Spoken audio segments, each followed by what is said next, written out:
ام جمیل ابو لہب کی بیوی، اس کا اصل نام عروہ بنت حرب جبکہ کنیت ام جمیل تھی۔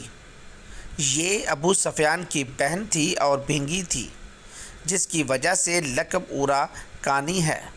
اپنے شوہر ابو لہب عبدالعزیٰ بن عبد المطلب کی طرح اس شقیہ کو بھی حضرت صلی اللہ علیہ وآلہ وسلم سے سخت ترین عداوت تھی۔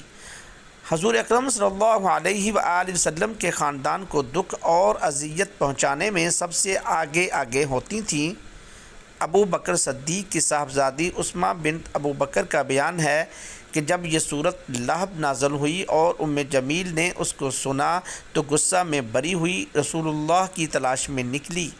اس کے ہاتھ میں پتھر تھے اور وہ حضور کی ہجوم میں اپنے ہی کچھ اشعار پڑھتی جا رہی تھی۔ جب حرم میں پہنچی تو وہاں ابو بکر صدیق کے ساتھ حضور تشریف فرما تھے۔ ابو بکر نے عرض کیا، یا رسول اللہ، یہ آ رہی ہیں اور مجھے اندیشہ ہے کہ آپ کو دیکھ کر کوئی بیہودہ حرکت کرے گی۔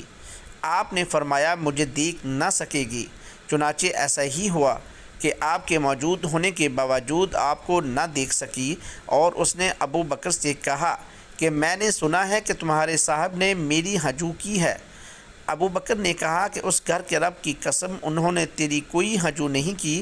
اس پر وہ واپس چلی گئیں۔